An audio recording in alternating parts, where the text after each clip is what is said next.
بسم اللہ الرحمن الرحیم۔ محترم ناظرین، السلام علیکم ورحمۃ اللہ وبرکاتہ۔ ناظرین، اس چھوٹی سی مختصر ویڈیو میں ہم آپ کو خارش کے لیے، چہرے کے دانوں کے لیے، الرجی، کھجلی کے لیے یہ ایک قیمتی نسخہ بتانے جا رہے ہیں جو بآسانی آپ گھر پہ تیار کر سکتے ہیں اور ہمیشہ کے لیے خارش، الرجی، دانے، کھجلی سے نجات اور آرام پا سکتے ہیں۔ تو صرف اس نسخے کے دو اجزاء ہیں، دو چیزیں ہیں جو آپ نے لینی ہیں۔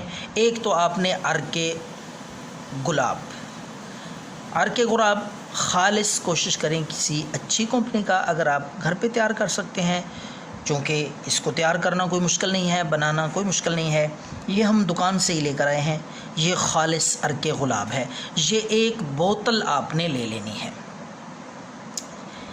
یہ بوتل خالص عرق گلاب کی آپ نے لے کر ساتھ یہ انار کے چھلکے ہیں۔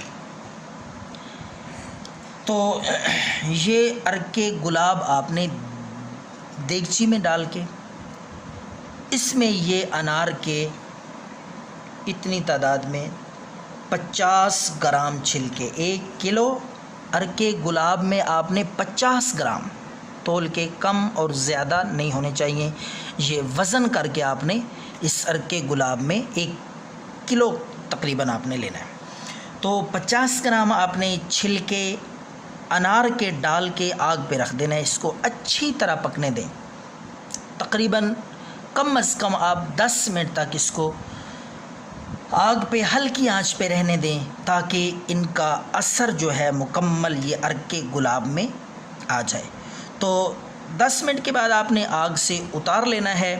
یہ آپ کا نسخہ جو ہے الرجی کے لیے، گرمی دانوں کے لیے، پھوڑے پھنسیوں کے لیے، کھجلی اور خشک خارش کے لیے، یا چہرے پہ چھائیاں ہیں، دانے ہیں، نشانات، داغ دبے ہیں، ان کے لیے یہ نسخہ تیار ہے۔ اب میں آپ کو اس کے استعمال کا طریقہ بتاتا ہوں۔ کس طریقے سے آپ نے اس کو استعمال کرنا ہے۔ آپ نے روئی لے لینی ہے۔